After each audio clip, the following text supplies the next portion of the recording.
Good afternoon, folks. It looks like we are live. We're going to give this a few more minutes. I see a lot of attendees pouring in. Thank you very much. We will be starting up shortly.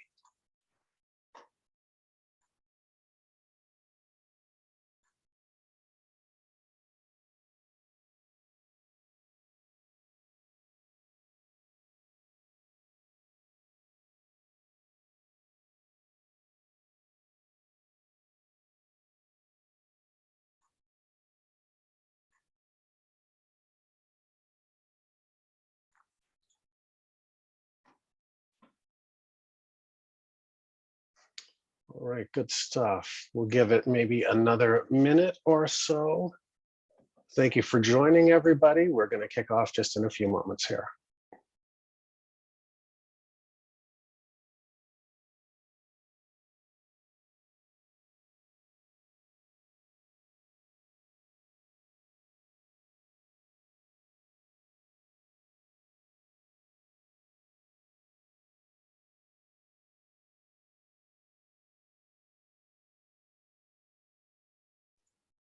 Looks like we are at about 50 attendees. We're going to give it just another minute or so.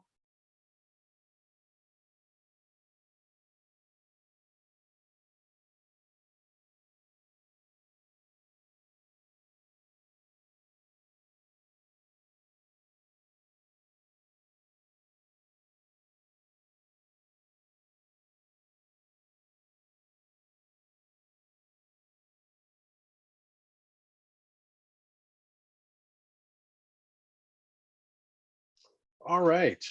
In the interest of time, let's get things moving. Thank you very much for joining everybody today. We've got about the next 30-ish minutes to spend together, and we're going to talk about Nozomi networks and bringing threat detection and response to the next level, particularly for OT networks, ICS networks, industrial control systems, and of course, IoT. A little bit about myself. First off, really glad to be here. Thank you very much for taking the time out of your day.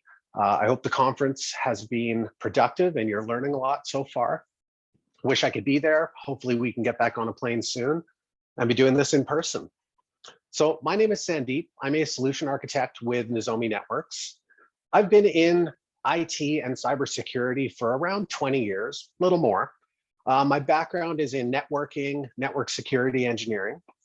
And I started as an end user, as a customer. I'm based out of Calgary. So of course I was working in the oil and gas industry. And after about 10 years, I shifted to become a vendor SE, where I've been for the past decade or so. And a quick fun fact about me, for a number of years, I used to run NHL IT operations in Calgary. That's a whole nother side story, but great experience nonetheless. What I do today is I provide technical support for Canadian commercial and government customers. That includes architecture, design. I do product evaluations, POCs. I provide a lot of training, both with customers as well as our reseller and partner community. And of course, technical assistance. I tend to be a first line of calls with customers and always kind of providing technical information along the way. The sectors we focus on at Nozomi, and particularly for myself, are the defense, intelligence, and civilian sectors. Critical infrastructure is right at the top of the list. We're very heavy into manufacturing, discrete chemical manufacturing, things of that nature. Energy, when it comes to things like electricity, power production, power distribution, we've got a great story and a solution there.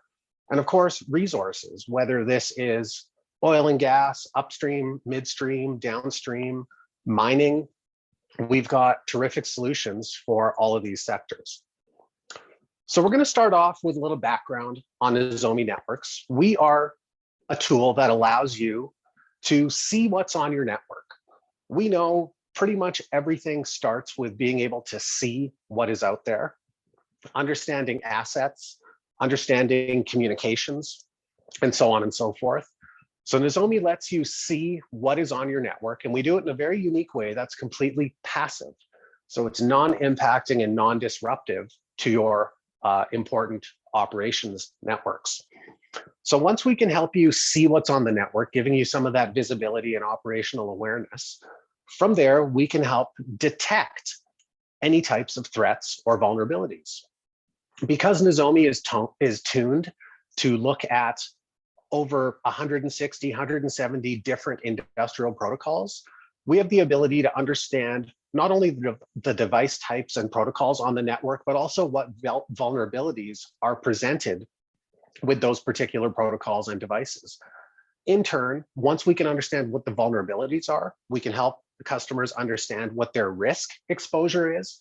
And of course, pivoting from there, being able to manage incident response and detecting and correcting anomalies. So we're going to help you see what's on the network. We're going to detect devices that you need to be aware of. And finally, we're going to help unify the rest of your environment, because we have the ability to share all of this great information that we're collecting with other tools in your environment to help make everybody a little bit smarter. We're going to talk about that as we move through this. As of today, we've got a pretty significant footprint globally. We secure a large number of the world's largest organizations. You can see the sectors here. Oil and gas, of course, is quite a strong sector for us, as is mining and utilities. But we are noticing emerging trends in areas like waste and water treatment. Building automation is getting very big, food and retail, and of course, logistics. Everybody sitting at home buying Amazon products isn't hurting the logistics industry, and we're absolutely seeing an increase, not only in cyber attacks in that region, but general awareness, wanting to increase that from a customer perspective. And finally, we do a lot of work in the IoT space, particularly around smart cities. So you can see we've got a lot of depth and breadth when it comes to securing these sorts of environments. We've all learned by now, cybersecurity is a lot more than just IT. We're seeing a lot of things these days that are falling outside of the box of what traditional IT tools can do. Of course, we're seeing a ton of digital transformation, right? That's no surprise to everybody. New stuff popping up all the time, new use cases, new uses for all sorts of stuff. Of course, the proliferation of the internet of basically everything is now getting connected to the network. So this is something that businesses have to deal with as well, especially as these devices are just exploding in terms of popping up in places on IP connected networks. Of course, one of the interesting trends we're also seeing is some forms of IT and OT convergence, which presents a whole new set of complications in itself. The important thing to keep in mind here is that from a workflow perspective, we need to maintain operational efficiency, and that's a huge area where Nozomi can help. And of course, within that threat and risk management, very specific threats occur in these environments, and us being able to help customers manage those risks to decrease exposure to attacks. And of course, today, the big boom is headed towards wireless everything. So we are seeing a lot of 5G connected devices, which is a whole nother part of the network that has historically been a challenge to provide visibility and control over. So we've got some tools that can help as well with that. I want to very quickly revisit this triangle we're all familiar with, the confidentiality, integrity, and availability triangle.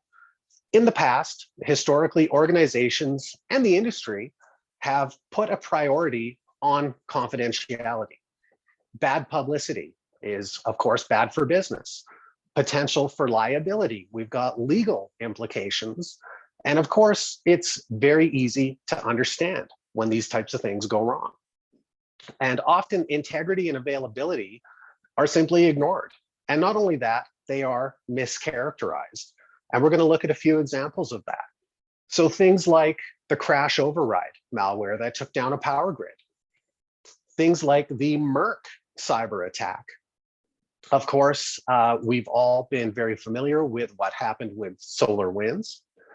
And then as of late, we've seen an increase in attacks in the water supply industry. So these are all great examples of why we need to focus on all of these things. The bottom line is that integrity and availability extend far beyond the data, and now they're encroaching into the physical domain. A robust strategy has to consider all of these aspects, including things like supply chain risk management, as well as physical systems. So these are all new challenges that our customers are starting to be aware of. Of course, from a compliance and a framework perspective, we do look and align heavily with NIST. I'm sure a few people on this call here are familiar with 800-53 and 800-82, something that we take very seriously as well, particularly when it comes to critical infrastructure, where a lot of our customer base is. I want to shift gears for a moment now and talk about threat detection, something extremely important, particularly for critical infrastructure networks. So historically, threat detection focused on the perimeters and the endpoints, not necessarily what was in between there, which, as we've seen, is kind of important. And that's where a lot of our solution focuses on. As well, there was an emphasis on monitoring IT systems only: servers, desktops, laptops, workstations. That used to be the way we thought we could mitigate threats. And of course, then we've got incident response, which again, we've historically treated integrity and availability as operational issues, not necessarily cyber concerns. So a lot of playbooks and emergency plans have not considered impacts to things like non-computer systems. These are production lines. These could be anything from a pipeline, compressor station, all the way up to a manufacturing production line. And another challenge with incident response is we're seeing a lot of customers are simply lacking the in-house expertise on the forensic end, as well as recovery end for both OT and IoT systems. We had great backup and recovery processes for our IT systems. Our forensic tools were spot on. However, as we start to shift more into these OT and IoT realms, we're noticing different types of protocols, different types of devices, and those legacy tools simply aren't able to keep up. Of course, when it comes to IoT and OT security, again, historically, and even today, a lot of products are designed with functionality in mind and not necessarily security. We still see this today with new devices that are being released, especially in the IoT realm. It wasn't until very recently that there was a lot of buy-in from vendors to understand security. Historically, they were very resistant. These are your traditional automation vendors and OT device vendors. There was never an interest in security until recently customers started becoming more forceful in making them aware of it. And not only that, we've seen some very high profile incidents that are now forcing them to address this. One of the challenges we see in OT security is the aversion to downtime. Of course, production lines are generating revenue for customers, and if production lines stop, money stops, and that can have a cascading effect right down to the stock price of a particular company. So we often see very long cycles of operation for this equipment, anywhere from years to decades. So it's very difficult. A good analogy would be trying to do open heart surgery on someone who's out for a jog. You know, you can't really affect the systems enough to take them down, but we've got to ensure that things are healthy. Not only that, we're seeing these OT and IoT networks increasingly get connected to enterprise networks. So this introduces a whole nother threat vector, especially because these enterprise networks in turn are often connected to the internet. So we now are starting to see air gaps that were previously actual air gaps through network consolidation and other things starting to have convergence points. Of course, now that all these things are connected to the internet, they're much easier to get through. Once you're in a customer's network via a remote access exploit, for instance, the susceptibility to these types of devices have often turned them into targets for nation states and criminal hackers. A lot of those examples we just looked at were either nation state or criminal hackers. Ransomware is a problem now. We just saw the one this past week with a pipeline company in the US. They were ransomware. So these types of things are more and more increasing. And the big takeaway is pretty much any company that has a physical footprint is at risk. So what we're going to help do is implement threat detection for overall organizational security. We are an addition to your existing tools. We don't want to replace anything. We want to make everybody smarter by providing the telemetry and the data that we can generate by ingesting traffic. As we know, threats go well beyond computers now. We've established that. It's not just your servers, desktops, and laptops we have to worry about. There's devices that live in every corner of every network of every business. Things like industrial control systems, of course, massive critical importance there. Safety systems, right up in the top with that, safety instrumentation systems and safety systems overall. Increasingly, we're seeing things like building management systems coming online. These have their own unique vulnerabilities and threats that need to be mitigated. Things like CCTV cameras. Who doesn't have those on the network now? Of course, and then we get some industry-specific devices. We get weather stations, monitoring stations, and of course, sorting systems as we move into things like logistics. Again, the types of systems that you need to understand these traffic types are very unique, which is why we've developed our tool, again, to support over 165 different devices and protocols. When it comes to intrusion detection systems, we are first and foremost a network IDS. We detect threats. We do not provide any blocking or active capabilities out of the box. Reason being, these networks that we sit on are extremely sensitive, and we don't even want to risk being able to take down parts of a network or a sensitive electricity grid, nuclear power station, air traffic control system, so on and so forth. So we are purely passive network intrusion detection, and we do exactly that, monitor the network traffic for threats.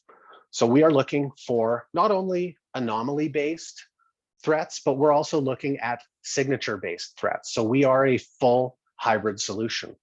However, in addition to a network IDS, we also know you should be having a host IDS. So this is looking directly at your endpoints, things like AV software, and of course, as of late, EDR. In terms of a monitoring architecture, again, some of the lessons learned are that perimeter monitoring is just not good enough. The perimeter is important to note what's happening at that level, but as we've noticed, a lot of threat vectors will originate from inside, and they can spread laterally internally very, very quick. And at that point, your perimeter has nothing to do with it, and often perimeter devices aren't even aware that something's happening internally, which is why over the past many years, we've heard a lot of talk about a zero trust type of mindset.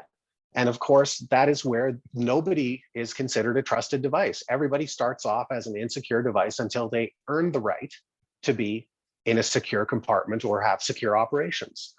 There is no more air gaps within networks. We've got to start and enforcing this type of stuff, where to the point that every single endpoint and network segment is now an attack vector. We've seen this. It doesn't have to be network borne. We've seen antiviruses and malware walking in on USB keys, right? That has nothing to do with your perimeter firewall. And of course, there's a fine line between cost and coverage. So we are definitely going to help customers navigate this landscape, as well as moving forward into a production type deployment. Of course, another important lesson learned, no tool is an island. We talked about earlier on that how our platform is able to share information that's learned by ingesting passive data. So I can see things like device name, of course, IP address, MAC address. But because we have that enhanced intelligence, I can also look at things like make, model, firmware, serial number, line cards installed. Often in OT environments, we see a lot of serially connected devices and things of that nature, not necessarily the easiest things to pick up for traditional tools. So we're able to gather all this information. Once we understand what is out there, we can look at our internal databases of vulnerabilities and start cross-checking and comparing it. So I can tell you with certainty that a device ABC123 running firmware version 6 has this list of vulnerabilities. So now that we are able to generate this type of information, it's important to be able to share it with the rest of the environment. So of course, we can share that with a SOC. We can start sending messages to a SIM. We can start integrating with CMDB and asset management and change management and ticketing management platforms. Things like ServiceNow.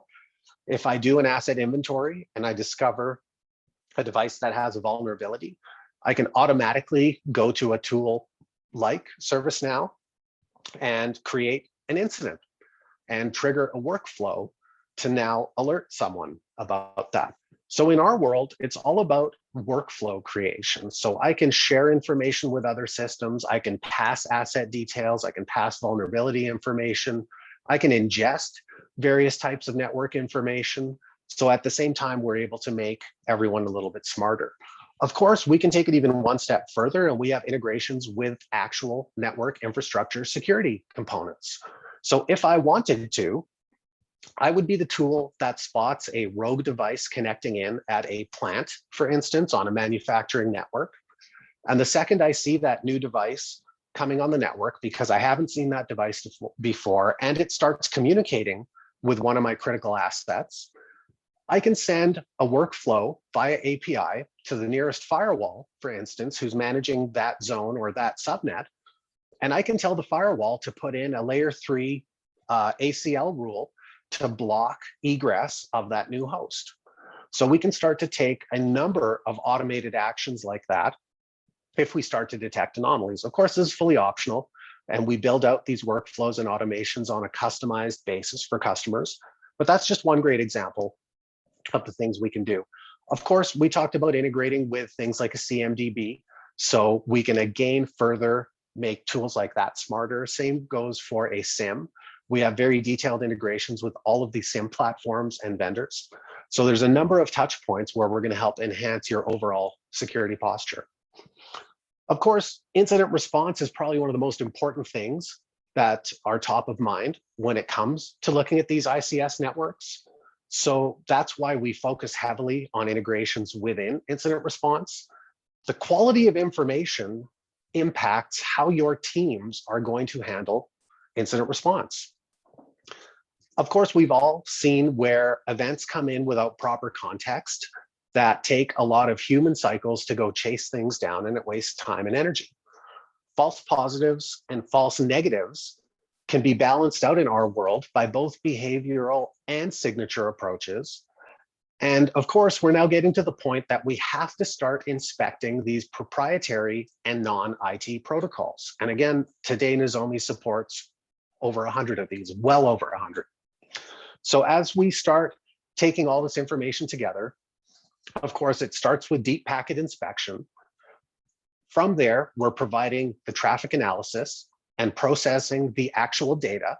So we actually provide baselining, behavioral analysis, profiling of the devices. So if one of your production devices starts suddenly speaking a little bit more or a little bit less than it used to, or it starts using a new protocol, or it starts talking to a device or receiving traffic from a new device, all of these things can be triggering alerts and alarms and a multitude of other workflows, of course, leading directly into incident response, where we can now go and dissect what this communication path looked like. So it's a huge leg up for incident responders and SOC teams at being able to better manage and utilize their time when looking for threats. A few closing thoughts. I mean, no surprise here, cybersecurity extends well beyond IT systems. Every device and every system with a network connection needs to be secured. This is the new reality. Another new reality, there is no air gap. Every single device and every single network in your environment is a potential attack vector. We've seen this time and time again. Another great lesson learned is there is no silver bullet for network monitoring. There is no one-size-fits-all approach for everybody. That's why it's important to choose the right tools and the right vendors for what you're looking to achieve. Great lesson learned. And of course, finally, it's extremely important to be able to arm your SOC so they can respond adequately to security events for every single system. even the scary ones.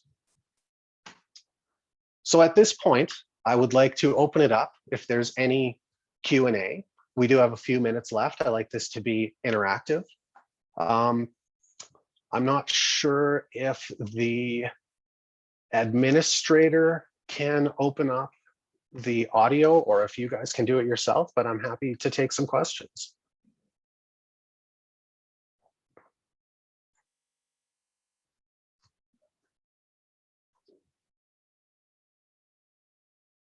All right, I see a question rolling in here on the chat as well.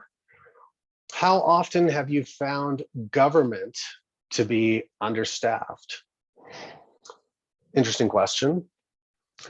I don't think that answer is specific to the government. I think we find in general, more and more customers are having challenges with trying to get more done with less people. So I wouldn't say that's something unique to what I see within the government, but it certainly is a challenge, which is why Nozomi has such a strong focus on operational efficiency and being able to achieve things quicker than having to go and use multiple tools and validate multiple information sources. Great question. Thank you for asking. Next question here we've got is the Nozomi offering modular? Can we get rogue device monitoring and then add additional components? Excellent question. So the platform does have some modular components. What you get with the base platform is the ability to passively ingest information off the network, which includes things like rogue device detection. Absolutely, that's out of the box. In terms of modular expansions, we have something that we call smart polling, which is an intelligent, active component to the tool. There's always pockets of networks where we simply can't grab the information we need passively. Either the protocol doesn't cooperate or the devices don't cooperate to give us what we need. So what smart polling does is allows us to target industrial devices using their native protocol and asking them for specific pieces of information about themselves. So for instance, we see a lot of Rockwell in North America. So with our smart polling add-on, we can go and talk to Rockwell devices using their native protocol of Ethernet IP. And I can very quickly in a couple of packets ask them for their device name, their asset inventory, if they've got any line cards, I want serial numbers, and I want their firmware versions. And then I can log off. So smart polling, we have that for over a dozen protocols, I want to say today, including Windows devices. So I can walk on to, we see embedded Windows everywhere. And unfortunately, we still see Windows XP. So we need the ability to understand what the security posture is of those devices, things like patch levels, rev levels, service packs, is there antivirus software on it, things of that nature. So smart polling can walk into those Windows devices using things like WMI or WinRM, and we can start to extract asset details, which we will again pop into the asset database. So that would be one of the modular offerings. A couple of other modular offerings we have are asset intelligence and threat intelligence, which are subscription feeds, which are fairly self-explanatory. But what I do want to do is talk about modularity in a different context. So not only are we modular from a software bolt-on offering, but our footprint in itself is extremely modular and extensible. So of course, we have hardware appliances. We have hardware appliances of all sizes. I've got devices that on the big end can handle environments that have 1 million hosts or 500,000 hosts in them, right down to the bottom end of the spectrum where we have, in the electricity industry, where we have an unmanned substation somewhere in the middle of some province that has 4 machines there. So we've got something that scales all the way from the top to the bottom in terms of visibility. In addition to that, we have full virtual footprints. So we have ESX, VMware, of course, we've got Hyper-V and we've got KVM. Further to that, we have a full public cloud compatibility. So we sit in AWS, we sit in Azure, and I believe we're in Google. I'll have to double check that one. I know it was on the roadmap. I think that one is out. Further to that, we sit in containers. So we can actually modularize ourselves. And for instance, we have a very strong partnership with Siemens RuggedCom. So a lot of their equipment has the ability for us to sit on a Siemens RuggedCom switch, and we can actually hijack that switch at a very low level in the network and use it to ingest traffic and feed it back to my platform. So we are containerized, we're in public cloud, private cloud, of course, all the virtual options, and then physical. So there's two types of modularity. Thank you for asking the question. Got another question here. You spoke about 5G. How much 5G have you seen in OT networks? Excellent question. So it tends to be growing and increasing in areas where it has historically been a challenge to get good terrestrial-based services. So we've all been there and worked for a company or had a customer that has a site in the middle of nowhere. We talked about a substation for an electrical generation company. Those type of sites typically don't have high bandwidth, and they tend to have very high latency as well. So when you take that combination of low bandwidth and high latency, it tends to be a problem. This is where we see 5G increasing. So there's some pockets of businesses that are flipping into 5G to be able to backhaul some of that telemetry and business traffic. In addition to that, within the mobile workforce, so think again of things like logistics. We've got 5G sensors and equipment on everything from massive Caterpillar equipment at a mining site to fleet management type solutions that are sending not only location telemetry, but also sometimes configuration and health information. So we're definitely seeing it growing slowly. The telcos are certainly doing a great job of pushing it. I can't watch 5 minutes of TV without seeing something for 5G. So it's coming. We know it's coming. Customers are just trying to figure out use cases. Very good question. Thank you for asking. Did I hear this right? 5G in remote locations? Yes, on occasion. Absolutely. All right. Any more questions? Again, guys, the chat feature is enabled. Please feel free to drop your questions in there. We do have about 10-ish minutes left. Doing good so far. Perfect. Well, if there's no more questions, I will give you back a little bit more of your time here. In closing, we do have a lot of great information on our website. You can see here www.nozominetworks.com, and we've got a great white paper all ready to go entitled Closing IoT Security Gaps in Your Operations. I would highly encourage people to download this, take a browse, and I look very much forward to interacting with people to talk more about this. So thanks again for your time today. Very much appreciate it. Enjoy the rest of the conference and have a great rest of your day. Thank you, everyone.